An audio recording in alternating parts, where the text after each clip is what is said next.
우리가 이런 그 강의를요, 짬막짬막하게 올려놨기 때문에요.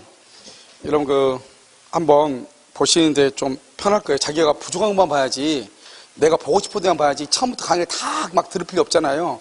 내가 이중면 모른다 하면 이중면만 봐야지, 백사조 다 아는데, 글로 봐도 되는데, 그걸 강의 듣고 있으면 안 되는 거잖아요. 시간 없어가지고. 알겠죠? 그 다음에 여러분 이거 다 가지고 계시나요?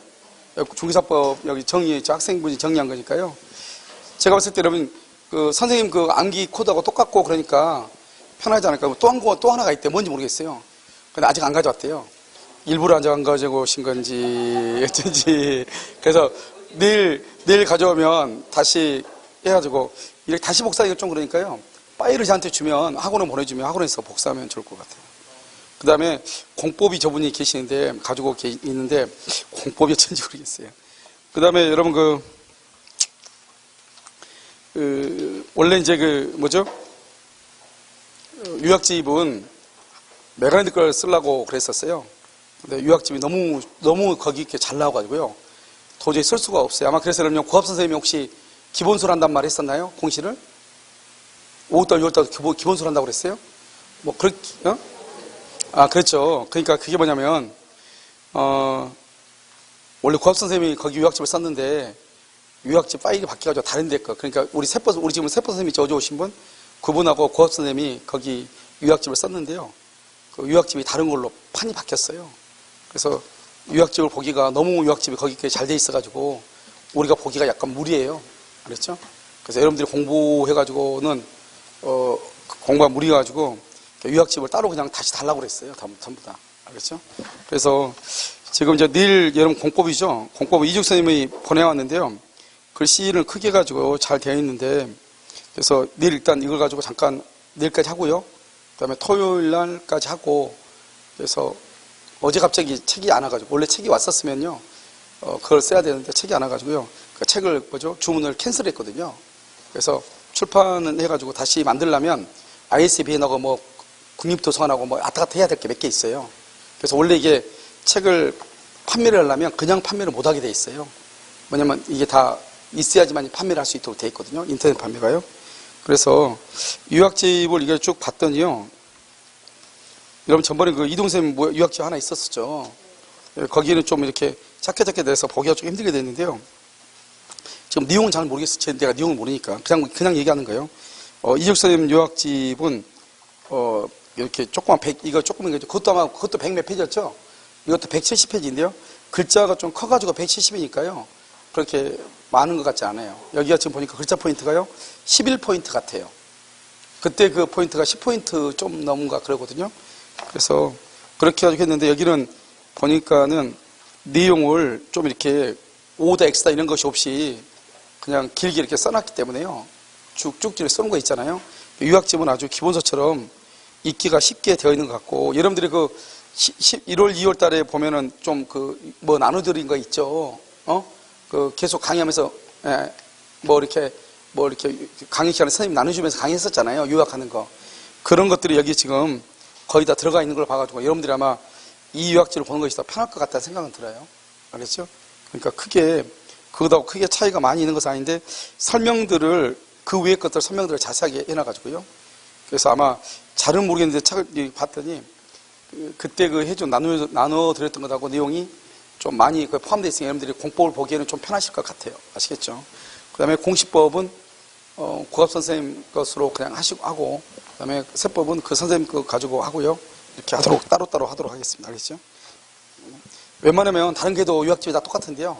그러려면 어느 정도 이렇게 레벨이 있어야지 서로 그 사람 유학집 쓰면, 그 사람 거 믿을만해, 이런 게 있어야 되잖아요. 그런데, 그러지 못해가지고요. 아무튼요, 유학집을 다시 급하게 만들어야 될 것 같아요. 알겠죠? 이렇게. 자, 법령의 해석이라고 되어 있죠. 한번 보도록 하겠습니다. 우리가 이제 법령의 해석이라고 이렇게 되어 있잖아요. 법령 해석은 결론만 얘기를 해. 알겠죠? 길게 얘기하면 필요가 없으니까요. 먼저 이제 우리가 의사와 이렇게 표시가 일치하면 해석을 한다, 안 한다? 안 하죠. 의사 표시가 일치하지 않을 때 해석을 하는 거죠. 그럼 의사 표시가 일치하지 않을 때 중요한 것은 표시죠. 이 표시를 유효로 볼 것인가, 표시를 무효로 볼 것인가, 이 말이죠. 표시를 유효로 본다, 이것을 무슨 주의라고 한다? 표시주의라고 하고요. 표시를 무효로 보는 것을 무슨 주의라고 한다? 의사주의다, 이렇게 얘기하죠. 그래서 표시를 유효로 보면 표시주의, 표시를 물어보면 의사주의죠. 표시주의는요, 뭐대로 효력이 있다? 표시대로 효력이 있죠. 그래서 표시주의는 누구의 입장에서? 상대방의 입장에서요. 표시 행위의 객관적 의미를 합리적으로 해석을 하는 것이고, 의사주의라는 것은 누구의 입장에서? 표의자의 입장에서 뭘 한다? 효과의사죠. 효과의사, 주관적으로 판단을 한다, 이런 말이죠. 이렇게요. 그럼 여기서 효과의사라고 되어 있죠. 효과의사. 그럼 여기 효과의사고 여기 뭐죠? 표시행위 이렇게 되어 있잖아요. 그럼 이 효과의사는 내심의 효과의사, 이렇게요. 내심의 효과의사. 다른 말로 뭐다? 진이 이렇게 되어 있고요. 표시행위라고 되어 있죠. 표시행위는 뭐라고 한다? 여기요. 표시상의 효과의사, 표시상의 효과의사, 효과의사. 그 다음에 표시행위로부터 추단되는 효과의사, 이렇게요. 이게 같은 말이죠. 같은 말, 이렇게 표시하고 같은 말이고 의사하고 같은 말이잖아요. 이렇게. 그럼 우리가 항상 이 의사주의를 다른 말로 뭐라 한다? 자연적 해석이라고 얘기하는 것이고요. 표시주의를 뭐라 한다? 규범적 해석이다. 이렇게 같이 연결되죠? 그 다음에 이 의사주의 자연적 해석은 상대방이 없을 때요. 상대방이 없을 때 그런 거죠. 언제나 의사주의야. 상대방이 없으면 상대방이 있다가 할지라도 예외적으로 알았거나 알 수 있었을 때 그렇게 되는 거죠. 이건 이제 우리가 좀 이따 보는 것이고, 이건 이제 의사주의 표시 이렇게 하고, 이렇게 자연적 해석과 규범적 해석에 의해서 일단 법률행위를 성립을 시켜. 법률행위 성립을 해. 그 다음 자연적 해석이요, 성립하고 난 후에요, 후에 뭐가 있다? 틈이나 간극이 있죠.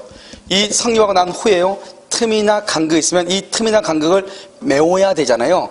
메우는 것을 하는 것을 뭐라 한다? 이것을 무슨 해석을 한다? 보충적 해석이다. 이렇게.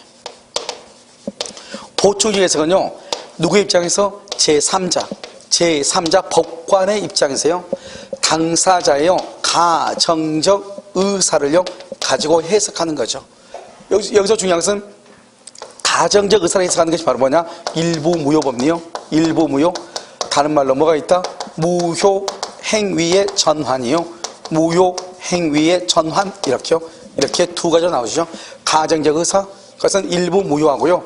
무효 행위의 전환, 무효, 이렇게요. 두 가지. 그래서 이것을 우리가 말한다? 보충적 해석. 그래서 무효 행위의 전환하고 일부 무효는 가정적 의사를 가지고 해석하죠. 그래서 전에요, 행정고시 시험에 뭐라고 나와 있냐? 법률행위 해석과 관련이 없는 것. 그래가지고 1번 일부 무효, 2번 무효행위 전환, 3번 어쩌고저쩌고 나왔단 말이죠. 그런데 일부 무효와 무효행위 전환은 가정적 의사를 가지고 해석을 하죠. 이것은 보충적 해석과 연관이 있죠. 그래서 여러분요, 좀 생뚱맞긴 한데 일부 무효와 무효행위 전환은 법률행위 해석과 연관이 있다, 이렇게 표현을 하는 거예요. 무슨 말인지 알겠죠?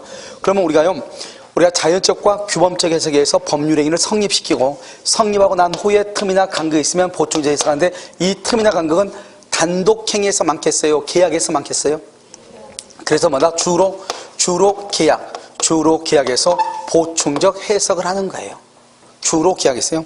그 다음에 여기서 또 하나 보면요, 우리는 이제 상대방이 있는가 없는가가 아주 중요해요. 상대방이 있느냐 없느냐, 이 말이죠. 그럼 상대방이 있다, 없다 그러면요, 이것은 무조건, 이건 법적 법칙은 의사주의, 자연적 해석이니까요. 상대방이 있다, 원칙은 무슨 주의다? 원칙은 항상 우리가 상대방이 있다 이렇게 했을 때는 의사 표시가 일치하지 않는 것을 얘기하는 거예요. 일치하지 않는 때는 원칙적으로 무슨 주의다? 표시주의다, 이 말이죠. 표시주의. 그런데 예외적으로 무슨 주의다? 의사주의다, 이 말이죠. 그러면 의사주의가 되려면 어떻게 해야 돼요? 107조 1항 단서, 그 다음에 108조, 이 말이죠. 107조 1항 단서는 뭐죠? 상대방이 뭘 했거나 알았거나 알 수 있었을 때. 108조는요, 통정 허위 표시, 이 말이죠. 상대방과 표의자의 의사가 뭘 했다? 일치했다, 합의했다, 합치를 했다, 이 말이죠. 그러니까 상대방이 있는데 의사와 표시가 일치하잖아. 그러면 일단은 무조건 표시로 가는 거죠. 그런데요, 상대방이요, 표의자의 의사를 알았거나 두 사람의 의사가 일치하죠? 그러면 무슨 주의다? 의사주의. 의사주의는 뭐가 무효이다? 표시가 무효다, 이 말이죠. 자, 그럼 여기까지 하고 이제 기본적으로 여기서 오표시 무효 원칙을 보죠. 오표시 무해의 원칙을 봐. 표시를 잘못했는데 해가 되지 않는다, 이 말이죠. 그럼 여기서요, 갑이라는 사람하고 여기 을이 있죠? 을은요, X토지가 있고요, Y 토지가 이렇게 있잖아요. 그러면 갑하고 을이 있으면 을이 지금 상대방이 있죠. 상대방이 있으면 원칙적으로 의사와 표시가 일치하지 않으면 무슨 주의죠? 표시주의죠.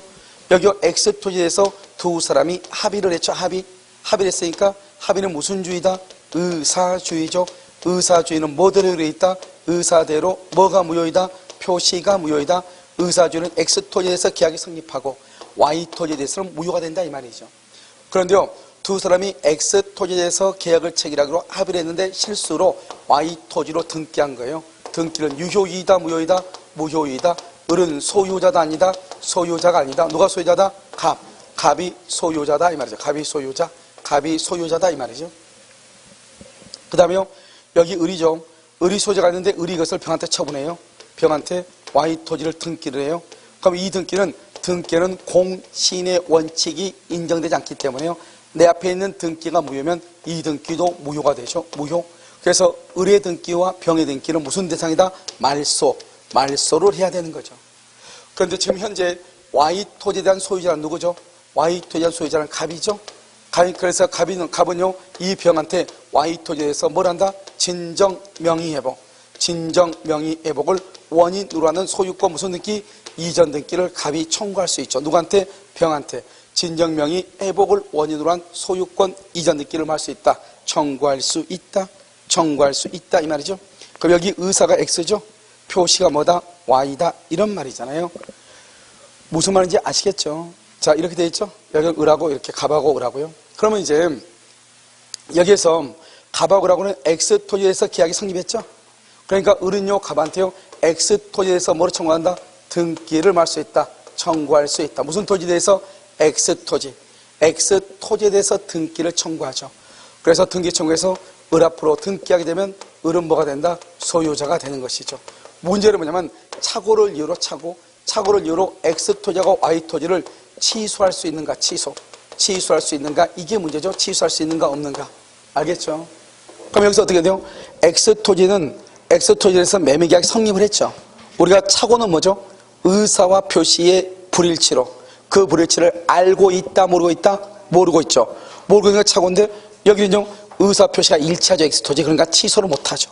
착오가 아니니까. 그 다음에 여기 Y 토지는요, 우리가 착오가 되려면 우리가 첫 시간에 했었죠. 일단 법률행위 감하고 난 다음에 성립하고 난 다음에 효력의 문제죠. 그런데 갑하고 을하고는 Y 토지에 대해서는 처음부터 계약을 체결한 적이 있다 없다? 없으니까 착오의 문제가 나올 수 없죠. 그러니까 X 토지든 Y 토지든 착오를 이유로 할 수 없다. 취소할 수 없다. 이렇게. 알겠죠? 둘 다 취소를 못하는 거. 이것을 뭐라고 표현한다? 오표시 무효의 원칙이다. 이렇게 얘기하죠. 그 다음에 이제 우리가 또 한 가지 이제 보면 뭐가 있냐면, 우리가 이제 법률 행위를 해석을 할 때는 어떻게 한다? 당사자가 규정하는 목적,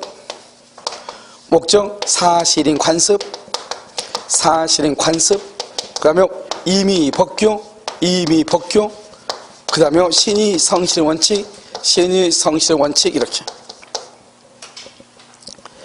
성실의 원칙, 이렇게. 이것을 신의칙이다, 이렇게 얘기해. 자, 신의칙을 뭐라 한다? 이렇게. 신의칙을 뭐라고 얘기해요? 그것을 고려의 명제다, 이렇게. 고려. 2조 조선시대 뭐 고려 얘기 아니고, 우리가 여러분요, 이번에요, 대천, 거기 무슨 뭐 횟집에서요, 퇴직금을요, 6년분의 퇴직금을요, 1,000원짜리 갖다 놓고 세가지고 여기서 6년분 퇴직금을 세가지고 하라고 이렇게 했죠. 760만 원이 가는 것을요. 그 말은 무슨 말이에요? 그 사람은 퇴직금을 주긴 줬죠. 퇴직금을 주기는 줬는데 이 사람은 자신의 의무를 이행을 할 때 상대방의 이익을 고려한 것이에요? 고려하지 않은 것이에요? 고려하지 않았죠? 그것을 고려해야 하지 않았다. 신의성실 원칙에 위배된다고 하는 거예요. 그래서 그럼요, 나중에 무슨 조선이라든가 A인가 채널 A인가 이런 데 보면 변호사들 나가지고 뭐라 얘기하잖아요. 그러면서 뭐라고 그래요? 그렇게 하는 것은 신의칙에 올바르지 맞지 않죠. 뭐 이런 말 한단 말이죠. 그 말이 무슨 말이냐? 우리가 권리를 행사하거나 의무를 이행을 할 때는 신의성실의 원칙, 즉 상대방의 이익을 고려하면서 해야 된다 이 말이죠. 무슨 말인지 아시겠죠? 우리 보면 손님 중에서 진상 손님들이 있어 없어? 있죠. 자기가 돈 내놨다고 자기 멋대로 식당 가서 막 소리 지르고 막 물면서 하는 사람 있죠. 내놓고 내가 여기서 술 마시는데 누가 뭐라 하느냐. 그건 아니죠. 자기의 것을 행사하더라도 주변에 있는 다른 사람들의 이익도 뭐를 해야 돼? 고려하면서 해야 되는 거죠. 알겠죠? 그래서 그것을 얘기하죠. 자, 임의법규는요. 임의법규가 뭐가 임의법규죠? 선을 향한 풍속 기타 사회 질서와 관계 있다 없다 없다 임의법규. 자, 사실은 관습은 뭐냐? 그냥 관습이라고 얘기해요. 그럼 지금부터 이제 보면 우리가 이제 관습법하고 관습이라고 하는 것이 있단 말이죠. 여기가 관습법하고 법, 그 다음에 사실인 관습이라고 하는 것이 있다 이 말이죠. 관습이요. 여기서 보면 사실 관습법이 뭐죠? 일정한 관행이 존재하고요. 그 다음에 법적 확신이 있어야 되고요. 그 다음에 여기서 정당성과 합리성이 있어야 돼요. 우리가 판례가 뭐라고 얘기했냐면 이런 말을 했어요. 예전에는 성년 남자만 종중원이 됐거든요. 그런데 요즘은 양성평등이고 여성의 지위가 많이 상승이 돼가지고 요즘은요 여자가 남자를 잡아먹잖아요. 그러니까요 남자만 종중원을 할 수는 없다는 거예요. 성년 남자 여자는 성년만 되면 남자 여자를 가리지 않고 모두가 다 종중이 되는 거예요. 그래야지만이 헌법을 최상위 규범이라는 전체 법 질서의 정당성과 합리성을 갖게 된다 이런 말이죠. 그 다음에 법적 확실한 거 뭐냐? 그것을 대법원이 인정을 해야 돼. 그걸 법이라고. 그게 뭐가 있죠? 대표적인 게 분묘 기지권이 있고 관습법상 법정 지상권이 있잖아요. 인정하지 않는 게 뭐가 있다? 온천권, 사도통행권, 공원 이용권, 또 뭐가 있죠? 미등기 건물의 양수인. 이것을 인정해서 안 했어? 안 했죠. 그걸 법적 확신이 없다고 하는 것이에요. 그 다음에 일정한 관행이 반복돼야 돼요. 그래서 이게 갖추면 법이고 관습은 그냥 관행은 있는데 법적 확신이 없고 정당성과 합리성도 없는 것을 관습이라고 하는 거예요. 그래서 관습은 뭐죠? 그 지역 사람들이 가지고 있는 거죠. 이런 보면요 가장 힘든 게 우리나라뿐만 아니라 어디나 지역적인 색채가 강한 곳이요. 지역적인 색채가 강한 곳에는 뭐도 안 돼요. 외부인들 와가지고 뭐 하려고 하면 안 돼. 왜냐면 그 사람들 똘똘 뭉쳐가지고 뭐 모임한다거나 뭐 하면 꼭 거기만 가죠. 맛이 있고 없고 떠나가지고 먹고 나서 욕할 망정 일단 거기를 가. 왜요? 나중에 길거리 만났을 때 체면이 있으니까요. 그러니까 이게 무서운 거예요. 지역적인 색채가. 그러니까 다른 데서는요 아무리 맛있는 음식 만들어도 못 가는 거예요. 거기를요. 그러면 거기를 갔다가 나오면 어떻게 해요? 쳐다보죠 누군가가. 저 사람 저기 갔네. 그러면요 이거 아무것도 안 되지. 지역적인 색채가 강한 데는. 그러니까 그런데 내가 지금 얘기하는 것은 이 관습이나 간행이라고 하는 것은 그 지역적인 색채를 얘기하는 거잖아요. 그 사람들은 자기 나름대로 그 룰에서 사는 거잖아요. 사실 그것이 법보다 훨씬 더 가까워 있는 것이죠. 그래서 우리는 뭐란다? 관행, 어떤 풍습, 습관 이런 것들이 더 법보다 더 먼저 적용을 하는 거예요. 그래서 어떤 문제가 발생한다? 그러면 이 문제를 해결을 해야 되잖아요. 해결할 때 먼저 뭐란다? 봐봐. 기도하는 목적이란 말이 무슨 말이에요? 목적, 당사가 원하는 목적이란 말은 의사의 일치란 말이죠. 일치하는 의사들은 무슨 주의? 의사주의. 그러니까 이 사람들이 약속을 해서 우리들이 약속을 해. 우리는 신의성실 원칙으로 합시다. 그럼 그대로 가는 거죠. 우리는 민법, 법대로 합시다. 그럼 법대로 가는 거죠. 순서에 관계없이 일치한 대로 가는 거죠. 그런데 의사표에 일치하지 않는다 이 말이죠. 아무 말도 없고 일치하지도 않아? 그러면 관습으로 먼저 해석해봐 그 문제를. 관습으로 해결 안 돼. 그러면 법으로 해결을 해. 그래도 안 돼. 그런데 법관은요 거기에 해당하는 딱 법이 없다고 해서 재판을 거부할 수는 없단 말이죠. 그럼 법관은 어떤가? 헌법 103조에 의해서 법관의 양심에 따라서 재판을 해야 돼요. 자기가 알고 있는 어떤 법적인 상식이라든가 이런 것을 기준으로 해서 판단을 할 수밖에 없는 거란 말이죠. 알겠죠? 그게 바로 뭐다? 신의 성실의 원칙에 따라서 판단한다 이란 말이죠. 그래서 순서가 뭐다? 목사, 임, 신이다 이란 말이에요. 무슨 말인지 알겠죠? 그럼 이제 이건 법이니까 법은 누가 입증한다? 법원이 직권으로 조사하고 법이니까 이건 법이 아니고 그냥 풍습이니까 당사자가 입증을 하는 것이고 그런데 문제는 이것이 만약에 경험법칙이다. 그럼 경험법칙이란 말은 무슨 말이죠? 법칙이란 말은 법이란 말이죠. 이런 봐봐. 물은요 높은 곳에서 낮은 곳으로 흐르죠. 그걸 자연법칙이잖아요.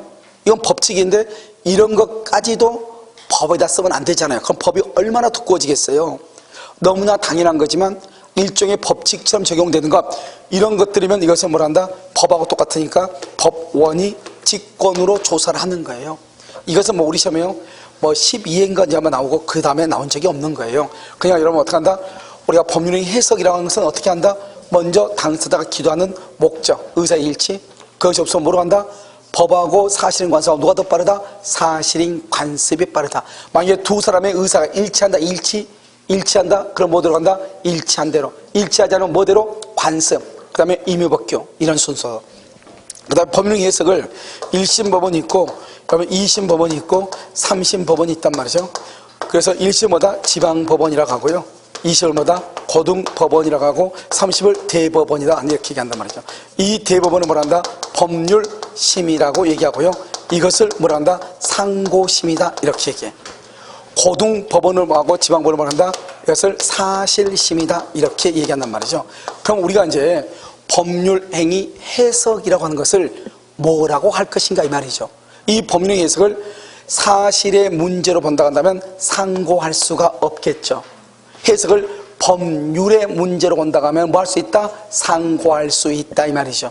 다시 우리가 대법원은 법에 대해서 법의 해석을 똑바로 했는지 법의 적용을 똑바로 했는지 이것만 보는 거예요. 사실은 뭐냐? 갑이 을을 살해했냐 아니냐 하는 것은 사실의 문제이고, 이 살해를 할 때 이때 만약에 예를 들어서 뭐 이런 우리가 가끔 가다 보면 그 사람이 죽으러 가니까 내가 도와줬을 뿐이다 이런 말 하잖아요. 그거 촉탁살인이거든요. 그럼 그런 것들을 보면 내가 이 사람을 직접 죽이진 않았다 이 말이잖아요. 그러면 우리가 촉탁이란 말이 무슨 말인지를 해석을 해야 되잖아요. 그런 해석이 잘못됐을 때 대법원에서 달리 또 해석할 수 있어. 그걸 법률심이라고 그래요. 알겠죠? 그렇지 않고 사실은 죽였냐 안 죽였냐 이것만 따지는 거죠. 그걸 사실심이라고 그래요. 그래서 사실의 문제면 상고할 수 없죠. 대법원 못 가요. 사실의 문제는 법률의 문제일 때 상고할 수 있어. 그래서 법률의 해석을 뭐라 한다? 법률의 해석을 법률의 문제로 보면 뭐 할 수 있다? 상고할 수 있다. 그런데 법률의 문제가 아니면 상고할 수가 있다 없다? 없다 이렇게 얘기하는 것이죠. 여기까지 이제 법률의 해석이고, 법률의 해석에서 우리가 몇 가지만 봐. 첫 번째요, 항상 이렇게 나와. 의사와 표시가 일치하지 않는다 이렇게. 의사가 있는지를 모르겠다. 의사 표시가 일치하지 않는다. 그럼 뭐대로 해석한다? 표시대로. 표시는 누구의 입장에서? 상대방의 입장에서. 표시 행위의 객관적 의미를 합리적으로 해석한다 이렇게. 만약에 당사자의 상대방의 진정한 의사를 안다? 의사를 안다? 그럼 무슨 주의? 의사주의. 뭐를 가지고 해석한다? 효과 의사대로 해석한다. 만약에 상대방의 의사를 모른다? 모른다 그러면 뭐? 표시주의. 뭐대로 한다? 표시 행위의 객관적 의미를 해석한다 이렇게. 됐죠? 지금 두 번째는요, 우리가요 대리인이죠. 갑이 있고 여기 병이 있고 여기 대리인이 있어요. 그런데 이 갑하고 병하고 계약을 하는데요, 대리인을 통해서 계약을 하는 거예요. 그런데 이 갑하고 병이 뭐라 했냐? 너하고 내가 계약의 당사자다. 비록 대리인을 통해서 계약하지만 당신과 내가 계약 당사자다 이렇게 약속을 했단 말이죠. 그러면요 대리인을 통해서 계약을 한다 할지라도 계약의 당사자는 본인과 상대방이다 이런 말이죠. 그럼 세 번째요, 출연자, 자금 출연자요. 돈을 대는 사람은 갑이고, 실명 확인을 받아서 실명이 있죠. 실명 확인. 금융실명에 의해서 실명 확인을 누구 이름으로 확인했냐? 자기 와이프. 그러니까 갑이라는 사람이 돈을 예금을 하고 싶은데 자기 이름으로 예금한, 그러니까 자기 처 이름으로 예금을 했다 이 말이죠. 자기 처의 실명 확인을 거쳐서. 그런데 금융실명제에서 예금주는 누구예요? 돈을 내놓는 사람이에요? 자기 이름으로 예금된 사람이에요? 자기 이름으로 예금된 사람이에요? 금융실명제니까 실명 확인을 거친 자가 예금주가 돼. 알겠죠? 그래서 누가 예금주다? 을이, 처가 예금주가 된다 이런 말이죠. 이것을 법률행위 해석이라고 얘기하는 것이고, 규범적 해석에서는 뭐라고 하느냐? 여기 모든 화재의 경우, 그 다음에 모든 권리금을 인정한 모든 권리금, 모든 그 다음에 총완결 이렇게 세 가지를 한번 봐봐요. 우리가 이제 이 사람이요 100만 원을 빌려준 거예요. 100만 원을 빌려줬는데 그 중에서 이 사람이요 36만 원을 갚겠다는 거예요. 그러면서 이 사람이 뭐라냐? 영수증을 총완결로 써달라 이랬단 말이죠. 그래서 이 사람은 총완결로 써주고 싶은 생각 전혀 없는데 일단 36만 원에도 먼저 받고 나중에 64만 원 받으면 되잖아요. 이런 생각으로 총완결 써달라고 써줬단 말이죠. 그러고 나서 다시 64만 원 달라고 하니까 그 사람이 대문에다 크게 복사해서 붙여놔서 총완결이라고. 알겠죠? 그러면 이 사람은 돈을 갚겠다는 거 안 갚겠다는 거야? 갚지 않겠다 이 말이죠. 이게 이제 재판에서 문제가 됐단 말이죠. 우리는 이 사람은요 총완결 다 이 돈 나머지 빚을 탕감할 생각이 이 사람이 있었어 없었어? 없고 나중에 받으려고 그랬죠. 그런데 의사표시가 다르잖아요. 그런데 다른데 우리가 의사표시 다르면 원칙적으로 누구의 입장에서 해석한다? 상대방 입장에서. 상대방 입장에서 36만 원 갚을 때 총완결로 써주면 36만 원 갚는다고 했잖아요. 써주니까 돈을 갚은 거잖아요.